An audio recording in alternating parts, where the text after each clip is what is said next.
Destiny 2 hits fans with a nostalgia bomb as soon as they start the newest expansion. I think I know what this is about. Let's see what we're talking about in this article from Kotaku. There's a twinkling sound every time you turn on the original Destiny that lives on in the hearts of anyone who spent hundreds of hours playing it. In fact, recently, after the launch of Edge of Fate, apparently Destiny 1 has seen a big rise in players. So I think a lot of people loaded in, heard that original soundtrack, and were like, man, take me back. Over a decade later, Destiny 2's newest expansion transported players back to those fond early days by reusing the old menu music for the Edge of Fate's login screen, which I think is a great decision. The majority of people out there think it's a good decision. Some people are saying that Bungie has now taken recycled content to another level, that when they're literally recycling the music tracks, which, I mean, ordinarily I would say that's a fair criticism. And yeah, Bungie obviously does like to recycle things, but this soundtrack is iconic, and honestly, I'm fine with it being the start of a new saga. I don't know that it really lines up in any way though, right? Like it doesn't really make sense in terms of like the story or for any reason other than they're just like, fuck it, I guess we'll just use this. Hopefully it stays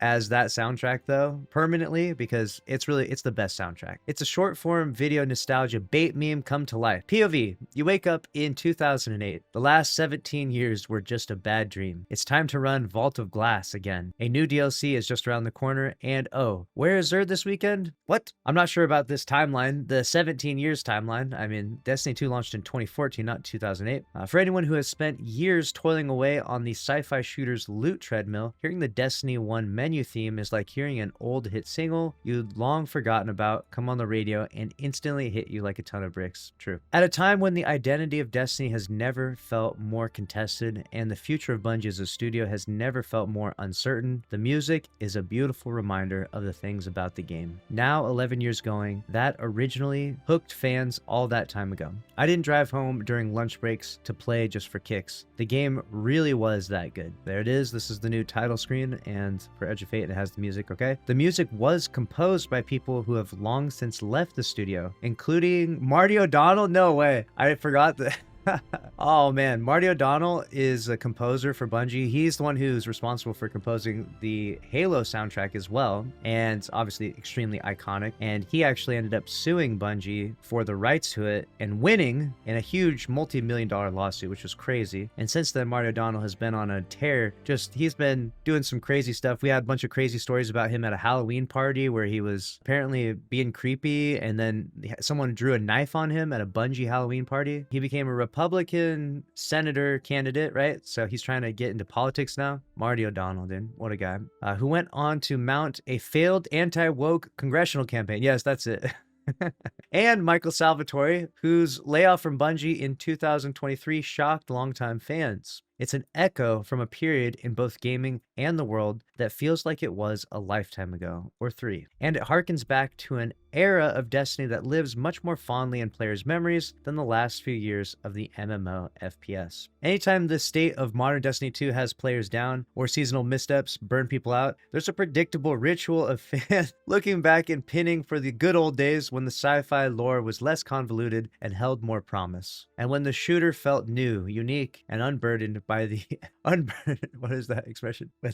Unburdened by what has been. The economic constraints of a live service microtransaction fueled content model. True, things have been over monetized now. Remember the Cosmodrome? Remember the wizard from the moon? How did it all go so wrong? Well, it started off well, quickly went downhill as there was no follow-up plan, seemed like, or a very short-sighted follow-up plan for Destiny. Which is weird when you think about it, because when Destiny first signed with Activision, it was meant to be a 10-year plan. Like, it was well advertised and thought through to be a 10-year plan. So somewhere along the way, things got really muddied up. I don't know why they even launched Destiny 2 in the first place. Who knows? Of course, the truth of the matter is that Destiny fans have always been caught in a constant quantum state of flux between it's so over and we're so back. Let's see what they have to say here. They pull the aggros for the cause. Don't let that guy.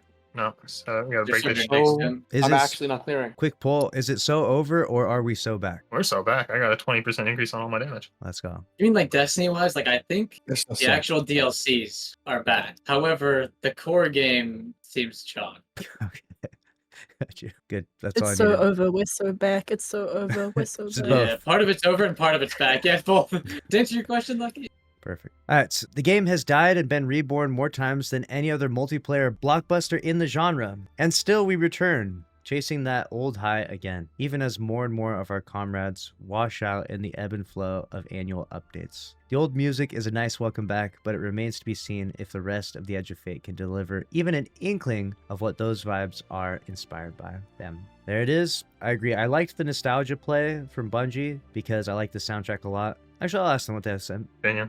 Okay, People really man. liked it. The fucking menu screen sound being the Destiny 1 soundtrack. Yeah, bro. I love the soundtrack, but where's the correlation? Why did that happen? You know? Because it's good. They Just wanna cause, just cause. This is the first time I've seen them use like Yeah. a shit ton of Marty track in a expansion. They're gonna have to pay Soundtrack, him like, royalties, dude. Marty's sitting over He there doesn't really fucking. get any credits usually. Marty's collecting money. He got that lawsuit. I just want to know where the correlation was to the Destiny 1 soundtrack. Like, what?